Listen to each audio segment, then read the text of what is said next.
Bonjour à toutes et à tous et bienvenue sur cette nouvelle webconférence organisée ce matin conjointement entre KCIS et Crédit Agricole SA. Donc, je suis Cédric Renaud, responsable du front office commodities chez KCIS et je suis accompagné ce matin de deux collègues. Donc, à ma gauche, Xavier Casdan, ingénieur agri-agro, filière grande culture chez Crédit Agricole SA. Bonjour Bonjour à Xavier. tous. Bonjour Xavier. Et en face, Pierre Salomero, sales trader chez KCIS Bank. Bonjour Pierre. Bonjour à tous. Merci d'être parmi nous ce matin. On va donc aujourd'hui commencer cette web conférence sur le thème précis que retenir de ce début de campagne 2021-2022 et quelles sont les perspectives sur l'hémisphère sud. Avant de commencer la partie fondamentale liée aux céréales, place à Pierre qui va nous faire son introduction sur la partie macroéconomique. Bonjour à tous. Merci Cédric. Merci Xavier. Donc, je vous propose une introduction macroéconomique qui va se structurer en trois parties. Nous allons d'abord regarder les prévisions économiques 2021-2023 des économistes sur la zone euro et les États-Unis, les principales zones de croissance, ou en tout cas les piliers de la croissance mondiale. Ensuite, nous regarderons les marchés avec principalement la paire euro-dollar et le taux d'intérêt 10 ans américain pour essayer de voir les anticipations des marchés sur la suite. Nous regarderons côté énergie avec le pétrole et voir tout ce qui les sous-jacents à cette montée des prix. Et ensuite, je vous donnerai un aperçu de ce que nous voyons chez KCIS sur le desk financier en termes de flux, que font nos clients, nos asset managers, et pour vous donner un petit peu de couleur. Alors, on va commencer par les sujets qui intéressent tous les économistes, tous les banquiers centraux, et la plupart des intervenants sur les marchés, qui est l'inflation. On est sur un plus haut depuis 13 ans. Donc, c'est un chiffre très élevé. Et on va regarder, comparer à notre dernière webconférence que nous avons fait en juin. En juin, nous avions vu les premiers chiffres de l'inflation qui venaient des États-Unis, qui commençaient à être élevés. En février, l'inflation était à 1,7%, en mars 2,6%, ce qui est resté tout à fait normal. Et c'est à partir d'avril que les chiffres de l'inflation ont été plus hauts qu'attendus. On a vu en avril 4,2%, et depuis, les chiffres mensuels sont systématiquement supérieurs à 5%. Donc voilà, j'ai trouvé intéressant sur le tableau de droite de comparer les prévisions de juin, comparées aux prévisions actuelles pour les 3 années qui vont venir. On voit que les principales révisions, en tout cas, ont été sur les États-Unis pour 2021-2022, où il y a eu une révision de plus 1% sur l'inflation. Donc, le scénario privilégié par les économistes est une inflation temporaire qui va être plus élevée que les cibles des banques centrales pour 2021-2022 et qui va revenir à la normale en 2023. Ce scénario semble cohérent puisque l'inflation, en tout cas les sous-jacents de cette inflation, sont d'une part la reprise économique forte, une reprise de la consommation élevée, et de l'autre côté offre, nous voyons qu'il y a des problèmes sur les chaînes d'approvisionnement, des pénuries de main-d'œuvre, et on imagine bien que ce sont des phénomènes qui peuvent rester temporaires. On va regarder maintenant la croissance. Donc, après la récession de 2020 qui a été très forte, et c'est logique, voilà, les économistes ont de très bonnes estimations, mais pour 2021 qui est déjà bien entamé, 2022 et 2023. La reprise de la consommation est due à trois causes principales, bien évidemment. La réouverture des économies, les plans de relance des États. Le plan de relance aux États-Unis est déjà quasi terminé, mais il y a aussi un excès d'épargne qui n'est pas encore dépensé et qui va pouvoir booster cette croissance encore jusqu'à 2022. Et nous reviendrons dans une situation normale à partir de 2023.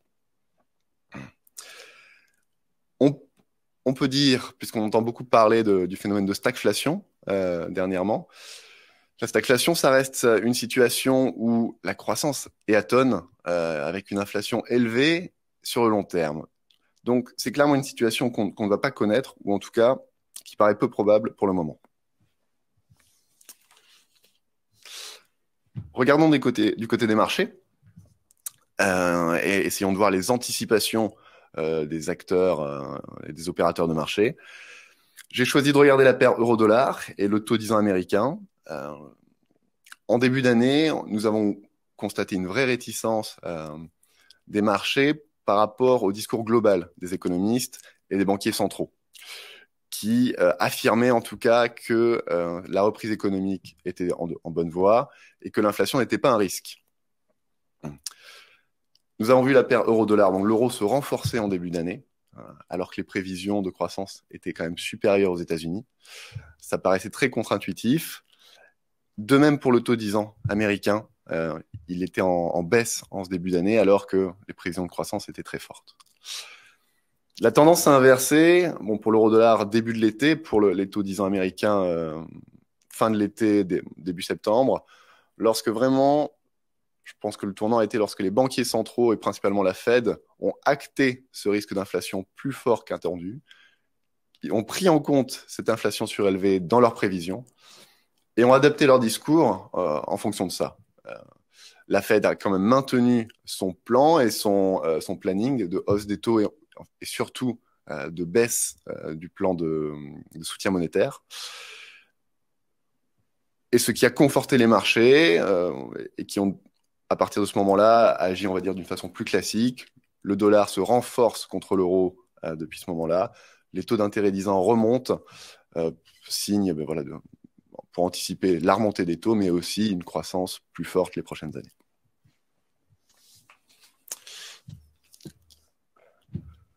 Côté énergie, j'ai choisi de regarder principalement le pétrole, évidemment, qui est le leader sur le marché de l'énergie. Le Brent, depuis la crise Covid, le Brent ou le WTI, est en croissance constante et ne cesse d'augmenter. On est sur des plus hauts depuis 7 ans. Principal moteur de cette hausse, c'est bien sûr, il faut regarder du côté de l'OPEP, principal producteur, l'OPEP+, avec la Russie.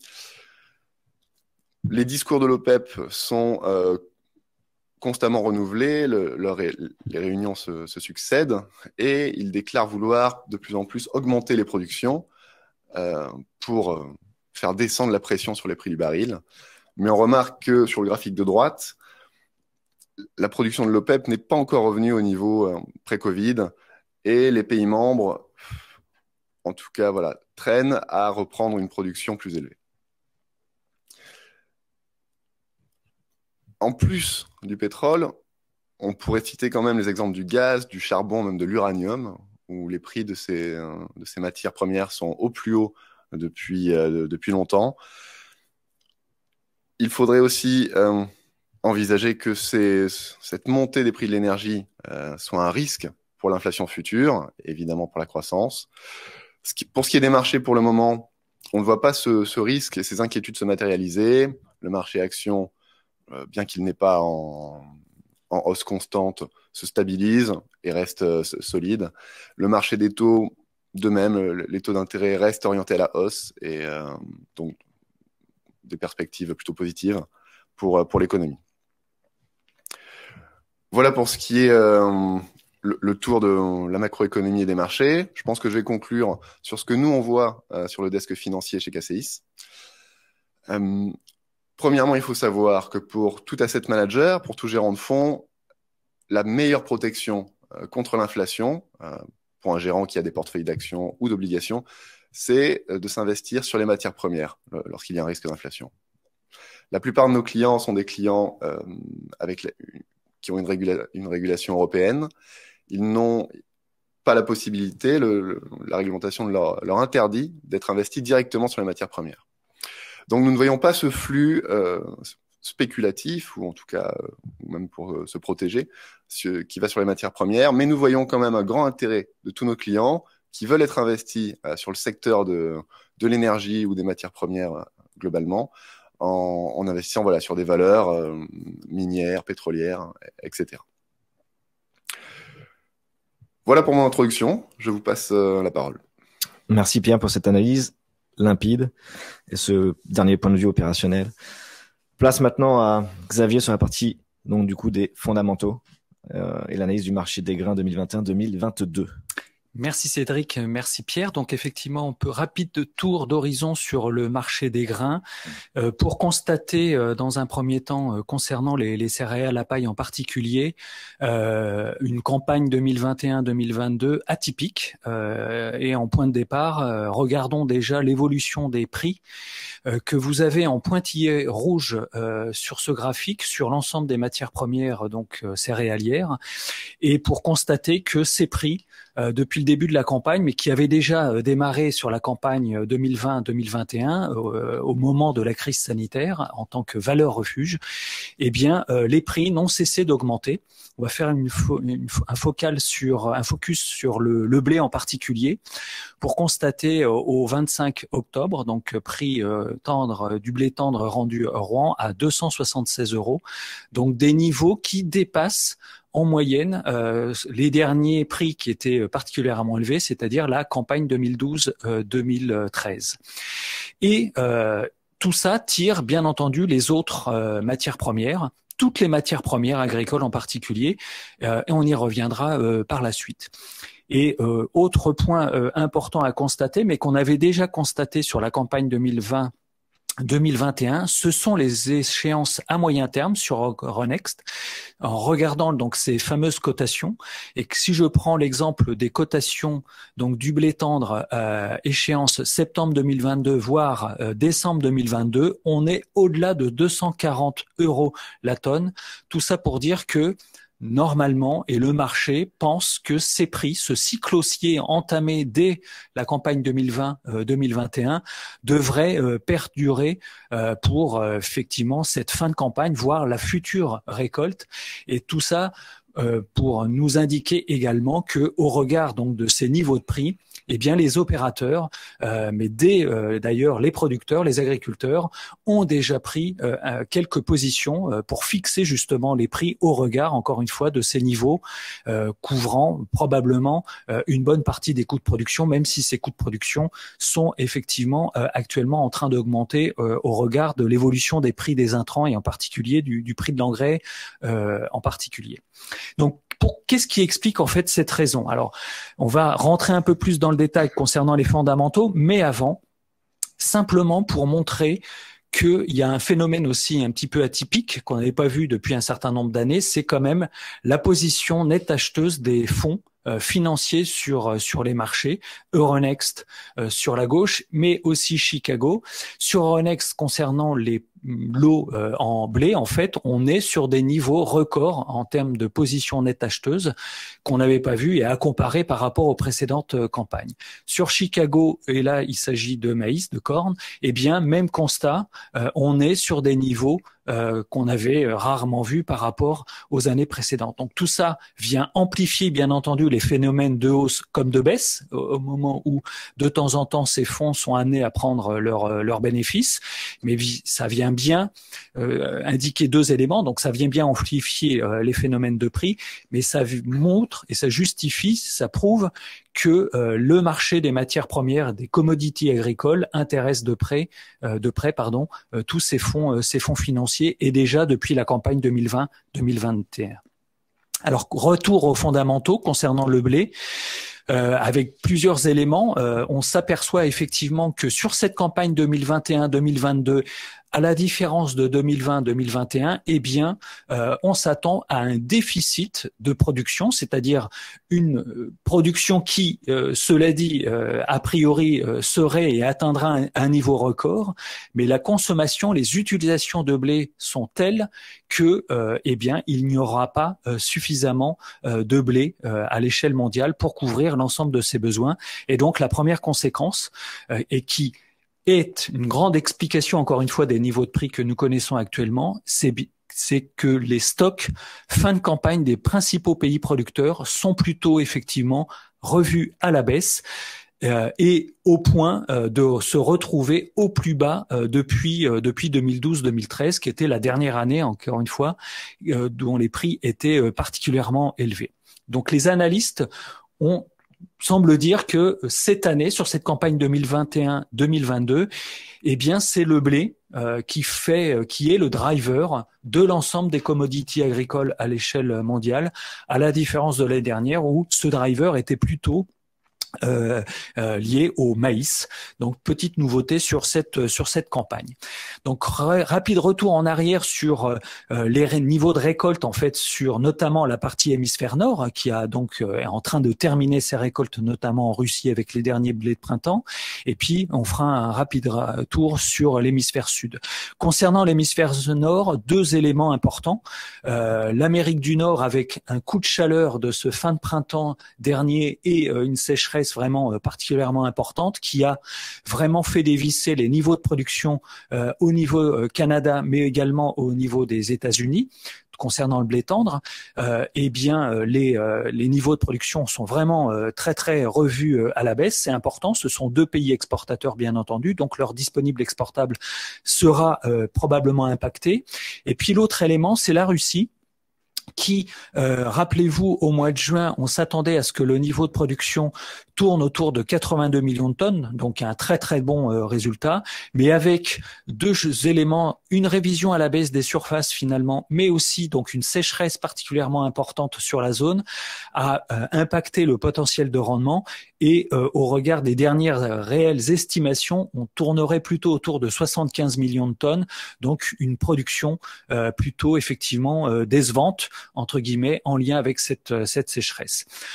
Le retour de l'Europe, quand même, à des niveaux qui certes ne sont pas extraordinaires, mais à un niveau plutôt normal. Et l'exemple de la France, qui après la campagne 2020-2021 avec 29 millions de tonnes, retrouve un niveau normal, je dirais 35 millions de tonnes, en phase et légèrement supérieur à la moyenne quinquennale, sachant que dans cette moyenne quinquennale, malheureusement, on a deux incidents de parcours, 2016 avec 27 millions de tonnes et 2020 avec 29 millions de tonnes. Mais donc, plutôt une bonne nouvelle par rapport à ça. Et puis un dernier point, l'Ukraine qui revient à des niveaux records en termes de production et donc probablement l'Ukraine fortement présente sur les marchés internationaux. Concernant l'hémisphère sud, très vite, de très bonnes conditions pour le moment en Australie. On s'attend et le niveau de production et l'estimation est revu sans cesse à l'augmentation. On serait autour de 32 millions de tonnes, donc très bon niveau. Et puis l'Argentine, qui pour le moment effectivement pointe un niveau de production autour des 20 millions de tonnes, mais point d'interrogation avec le fameux retour de la Niña, ce phénomène climatique qui se traduit par une forte sécheresse sur cette zone Amérique du Sud et des pluies importantes en Australie. Eh bien, à 84%, ce phénomène devrait effectivement poindre à l'horizon.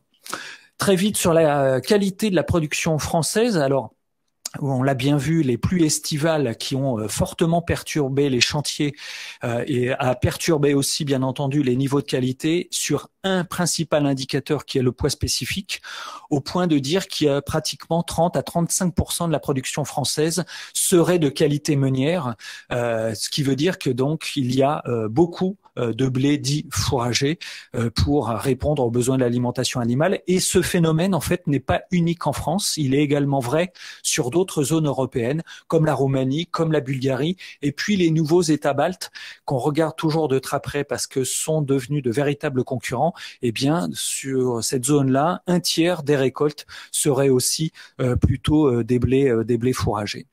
Alors, en termes d'utilisation, sur ce graphique, vous avez en dessous des pointillés noirs, en fait, toutes les utilisations intérieures sur donc l'utilisation du blé tendre.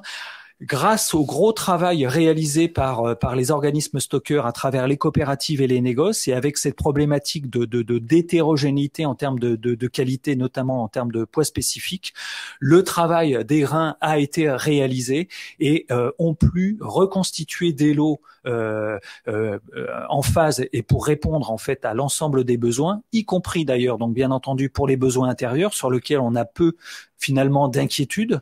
Et puis concernant les exportations, qui restent le premier débouché du blé français, avec une forte dynamique donc sur l'Union européenne, eh bien ce travail a pu permettre, même s'il y a eu quelques retards d'exécution, notamment au mois de juillet, eh bien de se remettre en route de façon intéressante.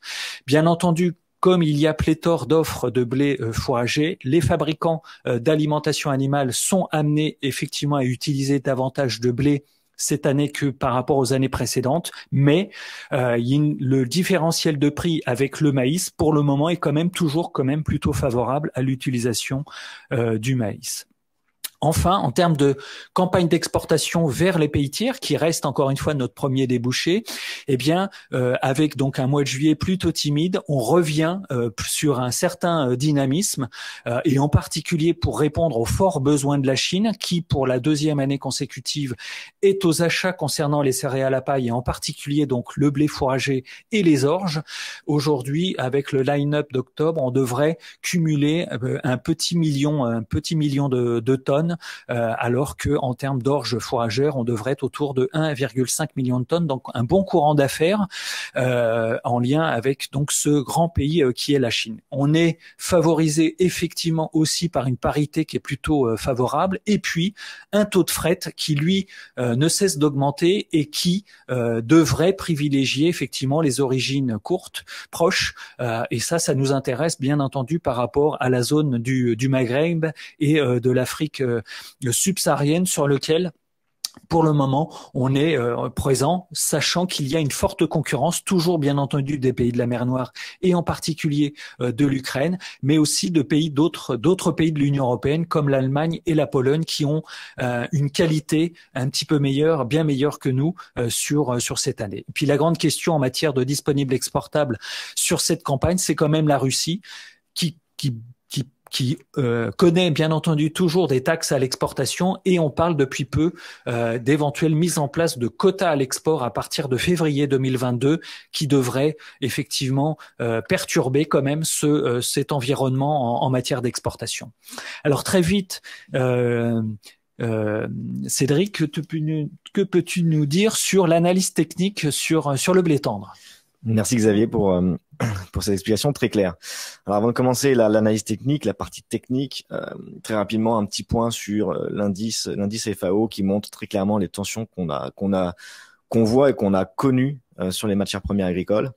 On a un indice FAO donc des prix des produits alimentaires qui est au plus haut depuis quasiment 10 ans à 130 points. Le record date de 2011 à 131 points, donc on se rapproche de ce niveau-là. On a un indice qui a augmenté donc de 27%. Si on regarde pour les prix des céréales, c'est une augmentation de 41% sur l'année, 4% entre août et septembre.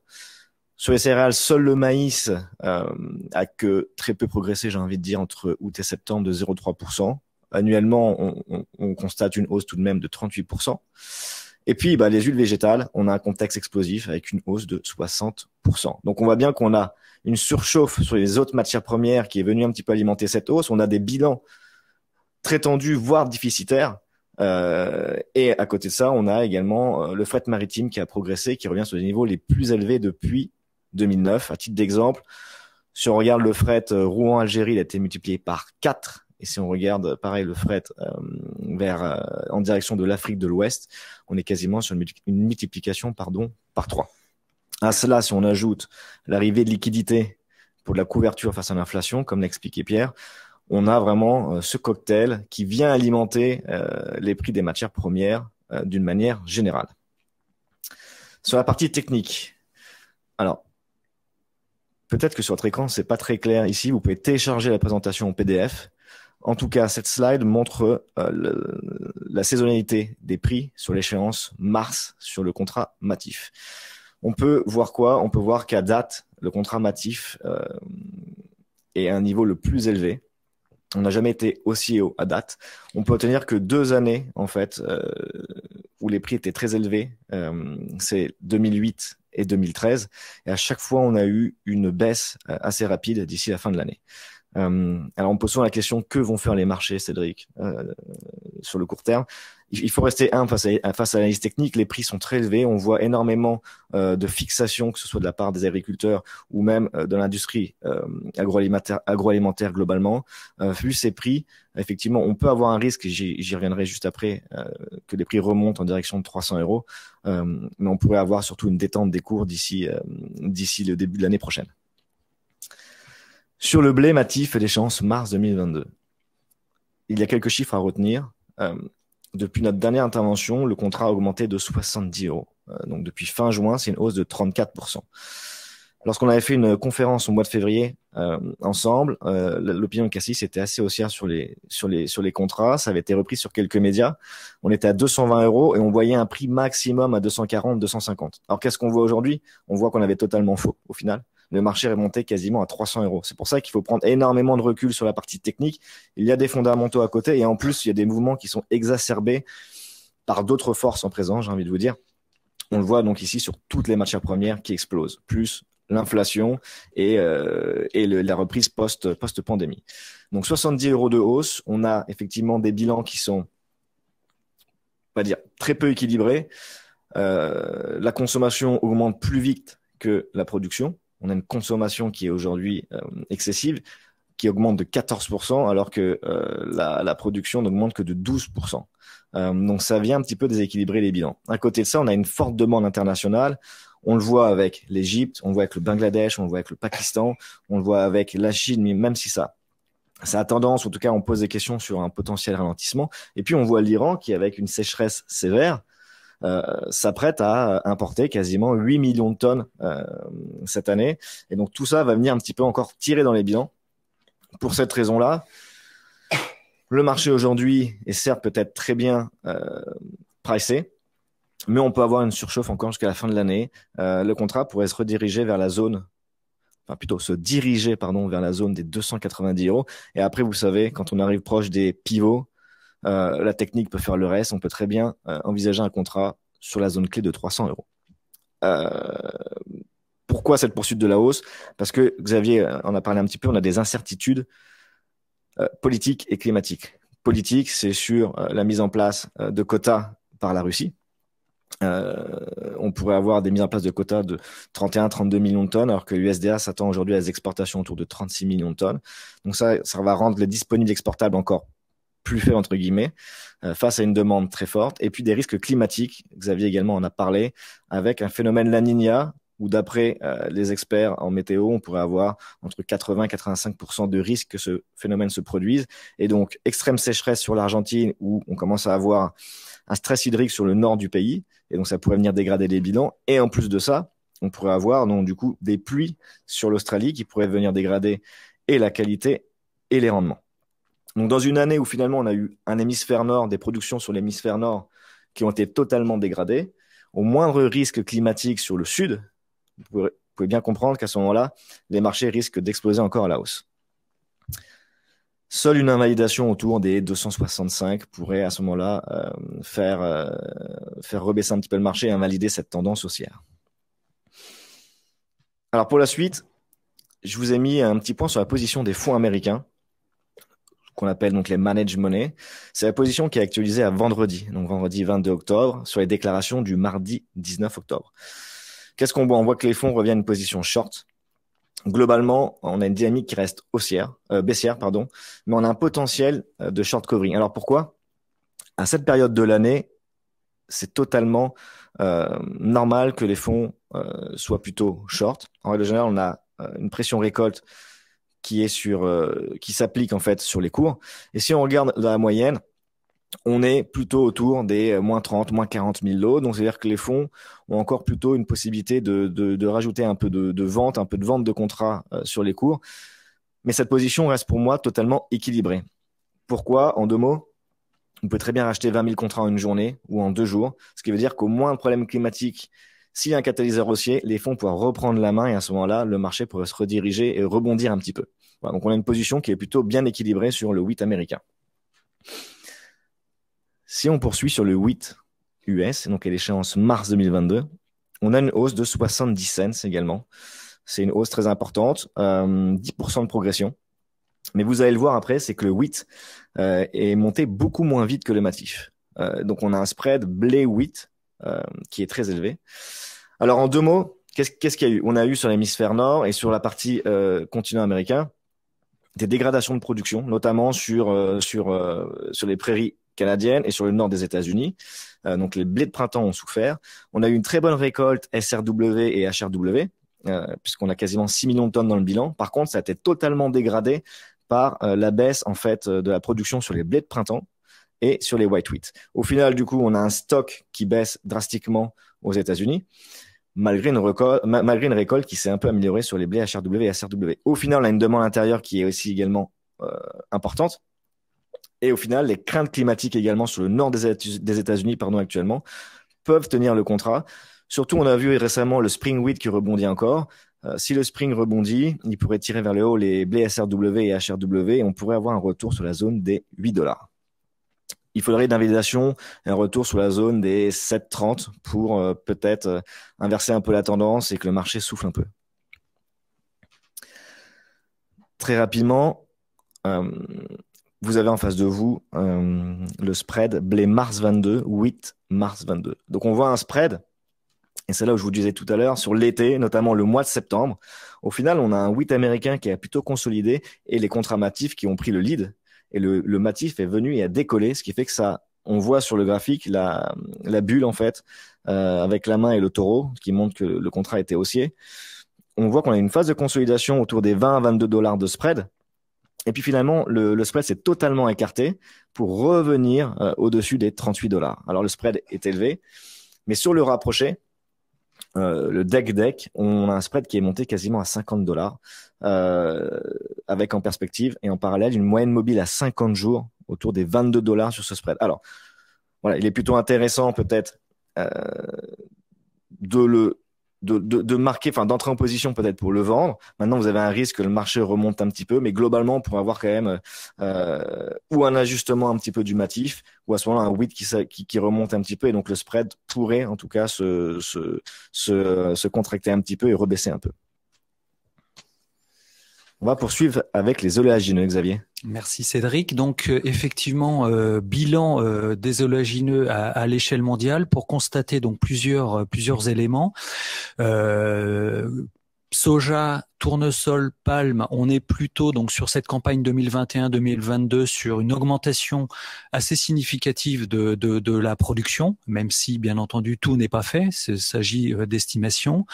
La seule matière première qui dévisse de façon assez importante, c'est le colza. Toujours en lien avec des aléas climatiques donc particulièrement impactants, notamment donc encore une fois sur l'Amérique du Nord, le canola canadien qui a franchement dévissé de façon importante pour tomber sur un niveau de production proche de 13 millions de tonnes, ce qui est effectivement très très loin de leur performance historique. Le soja, effectivement, semble être le moteur de la croissance des oléagineux après le palme, même si en termes de l'ensemble des huiles de palme, on serait aussi sur une production à l'échelle mondiale également en hausse de façon importante. Alors, ce qui fait tendre, je dirais, le marché concernant les oléagineux, c'est quand même effectivement la forte demande, au même titre de ce qu'on a pu voir tout à l'heure sur le blé tendre, la demande en termes d'huile brute est particulièrement importante sur un certain nombre de zones géographiques à l'échelle mondiale, et ça vient fragiliser encore un petit peu plus les niveaux des stocks, en fait, à la fois bien entendu des graines, que ça soit le soja, le colza bien entendu, vu la faible offre qu'il y a cette année sur cette campagne 2021-2022, mais également le tournesol. Donc cette demande de trituration donc importante est liée à plusieurs phénomènes, bien entendu au niveau de la zone euro, c'est finalement quand même l'augmentation d'un certain nombre de mandats d'incorporation concernant donc la partie biodiesel, mais c'est aussi et surtout donc aux États-Unis que ça se passe, avec donc une demande particulièrement forte. Mais la demande, elle est également liée aussi sur tout ce qui est huile alimentaire, avec le constat et l'incertitude qui peut peser cette année sur cette campagne 2021-2022 sur la position de la Chine, qui est plutôt effectivement au ralenti en matière d'importation, à la différence de ce qui s'était passé la campagne précédente, avec effectivement concernant le cheptel porcin quelques résurgences de fièvre porcine africaine, qui fait ralentir effectivement ces niveaux d'importation, et donc cette incertitude qui peut peser, et donc la tension derrière qui peut y avoir sur les marchés, et donc des poids stocks encore une fois qui sont effectivement plutôt faibles. Alors en termes de prix sur la graine de colza, vous le voyez bien entendu sur ce graphique-là, on est sur des niveaux donc rarement atteints. Hein. Là, je suis même un petit peu en retard, hein, vu les dernières cotations qui ont dépassé à échéance novembre 2021 plus de 680 € la tonne, donc des niveaux particulièrement importants. Et force est de constater que ce qu'on avait vu sur les échéances éloignées sur le blé, eh bien, on a la même, je dirais, photographie concernant les échéances futures, avec des niveaux particulièrement importants et donc qui normalement, en toute sainteté de gestion d'entreprise, devraient pousser effectivement un certain nombre d'acteurs de prendre des positions sur ces échéances éloignées au regard des prix de façon importante. Et d'ailleurs, et on le reverra un petit peu après, l'activité de KCIS prouve qu'effectivement, il y a une multiplication de ces prises de couverture, de ces fixations de prix au regard, encore une fois, de ces échéances, avec d'autres conséquences, bien entendu, que sont les besoins de financement et de trésorerie au regard des appels de marge qui ont fortement augmenté et des déposits, bien entendu. Alors, ce qui est aussi important à souligner, c'est pas que les prix des graines qui sont en augmentation, ce sont bien entendu aussi les prix des huiles qui sont en forte augmentation et là, alimentés bien entendu par la forte hausse du pétrole, comme nous l'a évoqué tout à l'heure Pierre, qui finalement n'est peut-être pas terminé et donc qui tire à lui seul l'ensemble des huiles qui sont utilisées bien entendu pour fabriquer des biocarburants. Donc ça concerne bien entendu le palme, le colza, on l'a vu, mais aussi le soja et le tournesol. Donc un environnement prix huile tout à fait favorable, alimenté encore une fois par les prix du pétrole. Et cette année, cette campagne 2021-2022, c'est pas forcément donc la fraction protéique qui explique les prix, parce que là on est plutôt sur des prix plutôt stagnants, voire légèrement baissiers. C'est bien encore une fois la partie biocarbe, huile qui fait la différence cette année. Enfin, en termes de production sur les graines de colza au niveau à l'échelle européenne, alors des problèmes, des aléas climatiques ont plutôt touché l'Europe du Nord, donc impactant bien entendu les rendements, et puis plutôt des très bons résultats sur l'Europe du Sud, dont la France, qui connaîtra une production tournant autour de 3,3 millions de tonnes, qui s'explique surtout par une forte hausse des rendements, parce que, je vous rappelle, les surfaces avait fortement baissé, moins 11%, moins 12% par rapport à la campagne 2020-2021. Donc des niveaux de prix, de rendement, encore une fois, particulièrement élevés. Cela dit, effectivement, malgré cette légère hausse au niveau de la production européenne, on devrait être quand même largement dépendant des importations au regard, encore une fois, de cette forte demande, y compris donc sur la zone européenne, et donc un volant d'importation qui est lui aussi revu à la hausse. Et je pense qu'on devrait atteindre des niveaux jamais vus les années précédentes, encore une fois, par rapport à cette forte demande de trituration et au regard donc de la demande liée au mandat d'incorporation qui, sur un certain nombre de pays, sont effectivement plutôt en hausse. Alors dans ce contexte-là, Cédric, que peux-tu nous dire sur l'analyse technique concernant les oléagineux? Alors, effectivement, Xavier, la situation reste tendue sur le colza, même si, pour apporter un peu de nuance, le bilan soja pourrait peut-être faire relâcher un petit peu les cours. En attendant, on a le contrat a gagné 160 € depuis fin juin, donc c'est 30%, un petit peu moins que le blé, mais la hausse est énorme. La zone des 700 € a été touchée sur l'échéance novembre. Et sur l'échéance février que vous avez ici en analyse technique, le contrat évolue autour des 680, 685 €. Ce que vient de dire Xavier est important. On a une activité de trituration qui est toujours soutenue. On va avoir des besoins. On doit importer autour des 5 millions de tonnes de graines. À date, les importations sont en retard. Seulement 67% de ces importations proviennent de l'Ukraine contre 90% l'année dernière. Donc on voit bien qu'il va falloir trouver d'autres débouchés alors que le disponible du Canada est totalement restreint. Alors, sur la technique, pour le moment, ça reste totalement haussier. On a un contrat qui évolue dans un canal haussier. On pourrait revenir chercher la zone des 685 et si on la franchit, en fait, à ce moment-là, le contrat pourrait se diriger vers la zone des 700 euros. Pour invalider cette tendance totalement haussière, il faudrait que le contrat revienne sous la zone des 630 euros et à ce moment-là, peut-être que le marché pourrait souffler un peu. D'ici la fin de l'année, on voit plutôt une tendance encore haussière et une tension sur le colza qui pourrait donc faire remonter les cours. Aux États-Unis, vous avez donc la position des fonds sur le soja américain. Les fonds se sont portés vendeurs de contrats. Donc, ils étaient longs de 80 000 contrats futures options à fin juin, date de notre dernière intervention. Ce jour, ils ont plutôt une position plus équilibrée de 18 000 lots. Et c'est à date, depuis 2017, la position nette acheteuse la plus petite. Et donc, ça montre bien également, comme le wheat américain, que les fonds ont une position plutôt équilibrée dans l'attente d'un élément déclencheur ou haussier ou baissier. Et les craintes notamment sur le soja, c'est la baisse notamment de la demande chinoise. Donc il faudra suivre avec attention ce point-ci. Donc techniquement, comment ça se caractérise? Eh ben, on voit que la situation moins tendue sur le bilan américain, avec une hausse de la production lors du dernier rapport USDA au-dessus des 121 millions de tonnes, qui a surpris un petit peu les opérateurs puisque c'était au-dessus des attentes.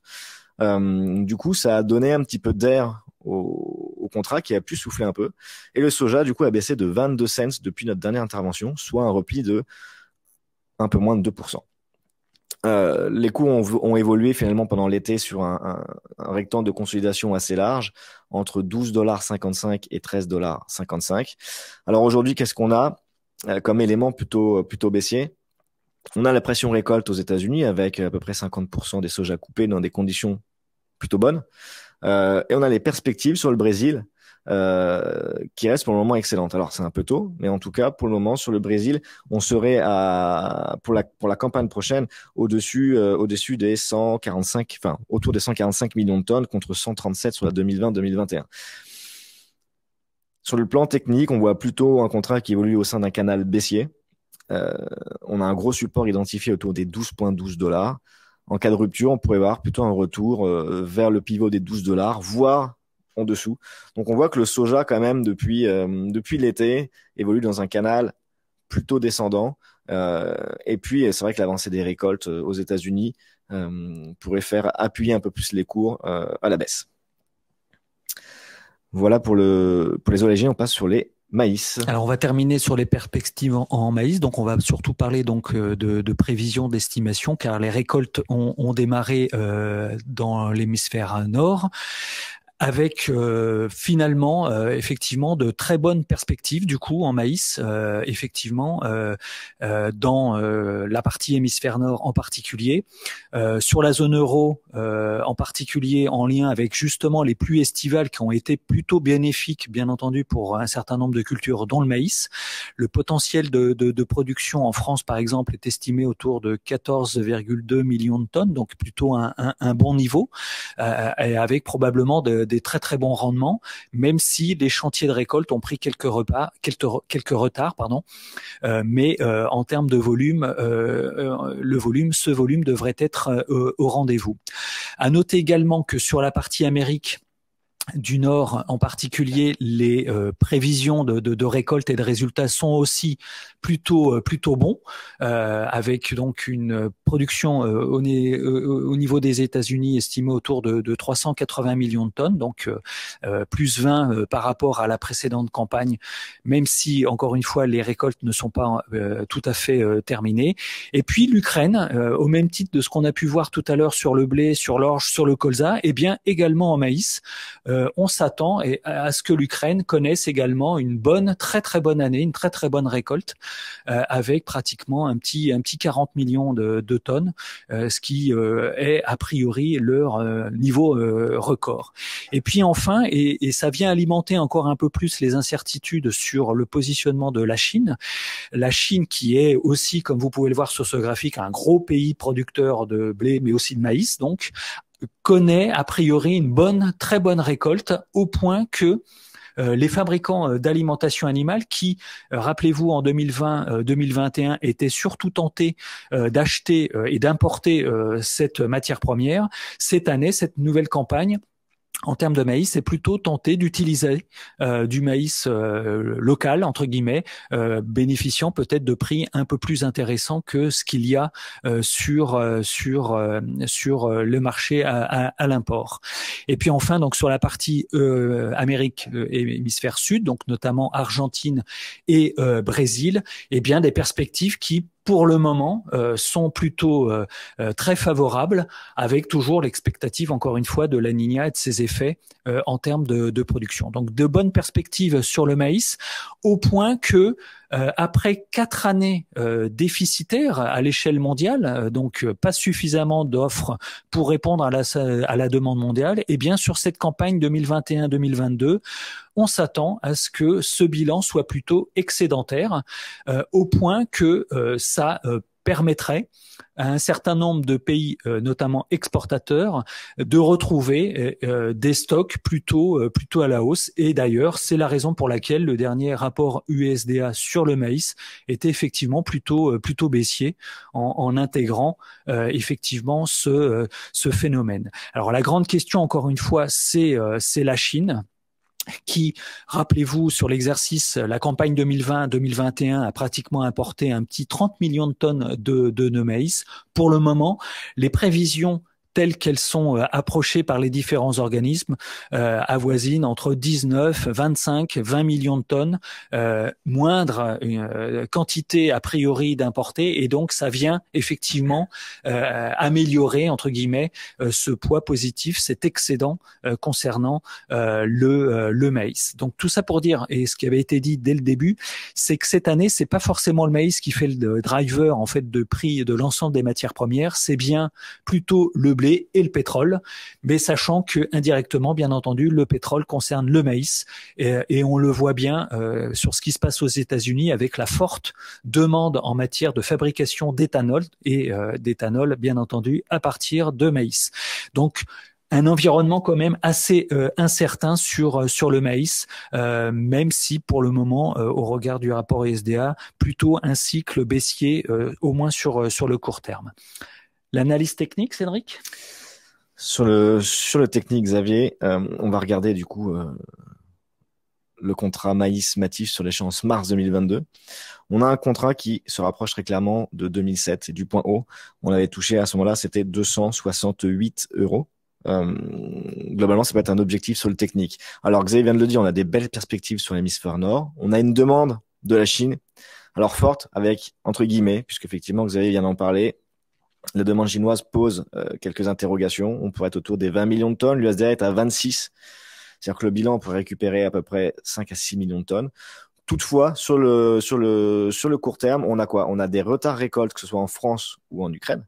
Et du coup, ça limite en fait les disponibilités. D'autant plus qu'au Brésil, la récolte a été beaucoup plus faible, avec une récolte autour de 80 millions de tonnes contre 110 millions de tonnes. Ça veut dire qu'en fait, la soudure va se faire avec des grandes difficultés, notamment sur les mois de septembre, octobre, novembre, et demande de la Chine qui pourrait se tourner donc et favoriser notamment le contrat, enfin le maïs américain, et puis favoriser aussi le maïs français.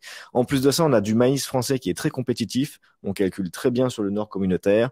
Le maïs est compétitif également sur l'Espagne, sur le Portugal. Voilà, on retrouve vraiment de l'intérêt pour le maïs. Et donc tout ça, tient les marchés. On pourrait donc avoir un retour du maïs à ce moment-là sur la zone des 265, 268 €. Donc c'est plutôt haussier sur le court terme, à l'image en fait du blé également sur le court terme.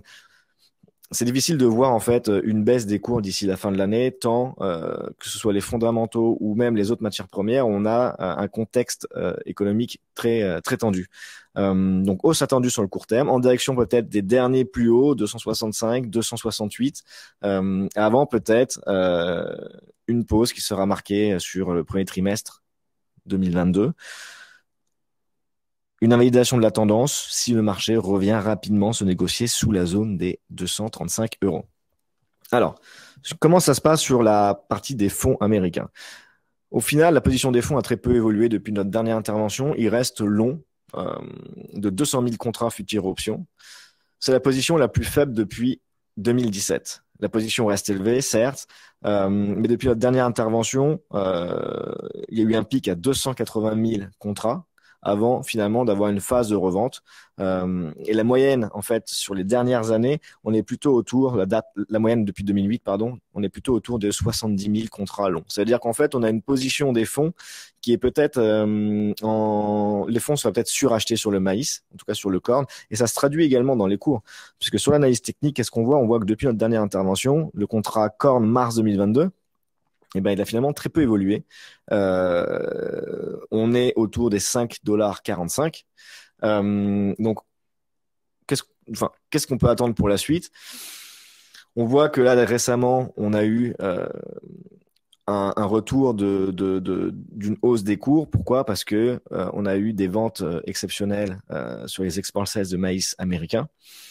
Et puis c'est vrai que la baisse des exportations, comme je l'ai expliqué tout à l'heure, notamment du Brésil, va être favorable aux États-Unis. Donc sur le court terme, on peut avoir quand même un contrat américain qui remonte en fait sur la zone des $5,50, $5,60, peut-être même $5,70, mais avec peut-être une potentielle baisse de la demande de la Chine. À ce moment-là, ça pourrait peut-être faire rebaisser un petit peu les cours, avec aussi également les perspectives sur l'hémisphère sud. Donc, on a plutôt une hausse modérée attendue d'ici la fin de l'année et consolidation haussière, on va dire. Et ensuite, si le contrat en fait rebaisse sous le seuil des $5,15, à ce moment-là, on pourrait alors aller chercher la zone le support clé de $5. Donc ça va être vraiment à suivre, ça sera vraiment important, et d'autant plus que sur le marché chinois, sur le Dalian, on voit que l'absence d'affaires chinois se fait aussi ressentir sur le marché intérieur, puisque depuis quelques semaines, le marché avait aussi marqué une petite pause. Donc voilà, le corn pourrait consolider à la hausse avant peut-être de marquer une pause. On va passer du coup à la conclusion. Alors c'est un exercice un peu frustrant parce qu'on peut en parler des heures et des heures. Malheureusement, on est limité dans le temps. Alors pour la conclusion, qu'est-ce qu'on peut retenir, Xavier? On va parvenir sur tout, mais vous l'avez bien compris, on est plutôt sur un cycle haussier, donc concernant l'ensemble des matières premières, avec quelques petites différences selon certaines matières. En l'occurrence, le maïs, le soja, sur lequel là, on serait plutôt sur de l'équilibre, mais effectivement, force est de constater que il y a quand même un driver qui lui est plutôt le blé et le pétrole qui tire finalement l'ensemble des matières premières à la hausse. Et aussi, donc, encore une fois, les incertitudes de la Chine qui apportent encore un petit peu plus, et on l'a bien vécu en 2020-2021, qui est la volatilité. Tout à fait. Et dans ce contexte de volatilité, les conséquences, c'est aussi pour les clients qui se couvrent sur les marchés à terme, dont l'activité, Cédric, est fortement soutenue. C'est vrai. Et avec toutes les conséquences que ça peut avoir en matière d'utilisation, de trésorerie, etc. On a eu énormément de volume chez KCIS, tout l'été, et puis encore plus depuis le mois de septembre. Et puis on voit aussi de la part des agriculteurs qui viennent marquer des échéances très lointaines. Pourquoi? Parce que la courbe des prix leur est favorable. Du septembre, du décembre 22, c'est globalement logique, mais aller sur du mars 23 même, on retrouve énormément d'intérêt sur des prix, au final, très hauts à date, qui n'ont pas connu cette fameuse pression récolte un petit peu habituelle sur le mois de septembre et octobre. Donc ça, c'est important à souligner. Et à côté de ça aussi, ce qu'il faudra suivre sur la fin de l'année, ça va être Pierre en a parlé, c'est le comportement des politiques monétaires. On peut assister à une désynchronisation un petit peu sur les banques centrales, avec la Fed qui pourrait monter ses taux, la BCE qui pourrait poursuivre le taux accommodant. Et puis, on l'a vu d'ailleurs en Russie, la banque centrale russe a augmenté ses taux de 7 à 7,5%. Le marché attendait 7%. Du coup, la parité USD-rouble s'est dégradée. Et donc, tout ça vient un petit peu perturber également les prix FOB sur les matières premières. Donc voilà, énormément de choses à suivre. Alors je rajouterai peut-être un dernier point, c'est aussi en parallèle quand même la hausse de l'énergie et des conséquences que ça peut avoir sur les intrants par exemple, notamment les engrais. Avec concernant ce sujet-là, finalement une double peine. C'est bien entendu une forte augmentation du prix des solutions azotées en lien avec l'évolution du prix du gaz, comme l'a évoqué Pierre tout à l'heure, mais aussi la disponibilité, au point que commence à entrevoir quelques modifications dans les assolements des agriculteurs pour privilégier davantage de cultures de printemps qui auraient moins besoin entre guillemets d'engrais. Et donc c'est encore un petit peu tôt pour en mesurer toutes les conséquences, mais on peut penser que ce phénomène soit mondial encore une fois et avoir quelques impacts. Et donc c'est encore une information qui rend la volatilité encore un petit peu plus forte parce que ce climat d'incertitude est vraiment pesant. Tout à fait. D'ailleurs, aux États-Unis, les analystes prévoient une augmentation des surfaces du soja, qui est moins gourmand, entre guillemets, en fertiliseur, en engrais que le maïs. Et donc, ça pourrait également peser un petit peu sur le bilan. Autre point à suivre, l'inflation en Chine, l'inflation en Europe aussi, un peu partout. Ça pourrait avoir des conséquences. Pour le moment, il est important de noter que les prix à la production progressent quand même beaucoup plus vite que les prix à la consommation, c'est-à-dire qu'en fait, les entreprises, pour l'instant, absorbent les coûts de production dans leur marge. Est-ce que ça va durer? Ça aussi, ça sera un point de vue. C'est-à-dire qu'aujourd'hui, les acteurs économiques pensent que cette inflation est conjoncturelle et pas structurelle. Donc, si on a un essoufflement sur l'année prochaine, on pourrait avoir également peut-être une baisse des matières premières au cours du premier semestre 2022. Avez-vous quelque chose d'autre à rajouter, messieurs? Je pense qu'on a fait le tour. Peut-être prendre quelques questions à part Pierre. Non, en effet. Alors, on a une question sur le décryptage du marché chinois. Bon, je pense qu'on en a... On en a pas mal parlé. On voit qu'on a un ralentissement de la demande. Le chiffre de la croissance, on l'a vu, est au plus bas en fait sur le troisième trimestre depuis quasiment 30 ans, si on enlève le contexte pandémique. Donc on voit que la Chine, il y a un point d'interrogation sur le marché chinois. On a également un point d'interrogation sur l'impact du marché immobilier en Chine, et on voit que le marché immobilier est en train de se contracter un petit peu en Chine, et donc du coup on voit que les métaux ont fortement baissé. On a vu que le cuivre s'est replié la semaine dernière, l'aluminium également. Il y a quelques points de tension, notamment sur le magnésium, qui rentre dans la production de l'aluminium. Donc il y a quelques points de tension ici ou là, et peut-être qu'on pourrait avoir quand même une légère baisse des tensions sur le marché chinois qui pourrait faire détendre un peu les matières premières. Ensuite, on a une autre question sur la baisse des cours suite à la récolte de l'hémisphère sud. Xavier ? Alors bon, c'est encore un petit peu trop tôt pour vraiment tirer toutes les conclusions. Pour le moment, effectivement, on a deux pavés. Alors je vais parler du blé en particulier, mais on a deux pavés. L'Australie, qui est encore une fois dont les perspectives pour le moment sont plutôt très favorables. Donc pas de risque entre guillemets, sachant que bien entendu l'Australie est un pays exportateur, mais là où la question se repose à nouveau, c'est aussi par rapport à la Chine et par rapport à des problèmes plutôt géopolitiques entre la Chine et l'Australie qui peut impacter favorablement comme défavorablement les exportations du blé australien vers la Chine. Est-ce que ça va globalement dans l'ensemble de l'hémisphère, l'ensemble de la planète, bousculer le rapport de prix actuellement? Très honnêtement, j'en suis pas tout à fait sûr. Au regard, encore une fois, des échéances très lointaines qui fixent quand même des prix qui restent encore une fois plutôt élevés. Et puis le deuxième pavé, c'est l'Argentine, avec pour le moment à aujourd'hui un potentiel qui reste soutenu, 20 millions de tonnes. On va avoir l'effet éventuel de la Niña sur cette zone-là. Impossible pour le moment, je pense, d'apporter d'autres éclaircissements au regard de ce phénomène climatique qui, selon les dernières estimations, pourrait à 84% s'avérer impactant, présent. C'est vrai qu'aujourd'hui, nous sommes obligés totalement d'utiliser le conditionnel, tant il est difficile au final de prévoir les niveaux de production. On l'a vu l'été dernier, on s'attendait à des niveaux de production records sur l'Europe, sur la Russie, et finalement, à la sortie de l'été, tout le monde s'est trompé. Il y a une dernière question peut-être, quel élément pourrait faire que le marché céréalier se retourne à la baisse? Alors, il y en a probablement plein. J'en pense à un en particulier, mais c'est pas le seul et ce sera C'est quand même actuellement la demande est particulièrement dynamique de la part d'un certain nombre de pays. Probablement pour un certain nombre de ces pays, c'est encore pour reconstituer des stocks stratégiques. Peut-être qu'à un moment donné, et au regard des prix très haussiers, et à un moment donné, Cédric, tu as évoqué la perspective que les contrats pourraient atteindre 300 € concernant le blé. à ce moment-là, peut-être que ce dynamisme en termes d'achat se limitera.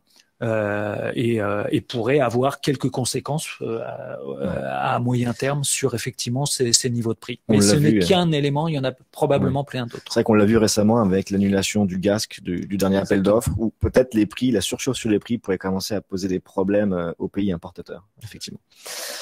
Alors voilà, cette présentation est maintenant terminée. Je vous le disais, c'est un exercice frustrant parce qu'on pourrait parler des heures et des heures. On vous donne rendez-vous le jeudi 3 février prochain. Vous aurez la même équipe ici. Merci à toutes et à tous d'avoir participé ce matin et de vous être connectés. C'était un plaisir d'être avec vous et on vous souhaite une belle fin d'année. Et puis rendez-vous l'année prochaine. À l'année prochaine. À l'année prochaine. Au revoir.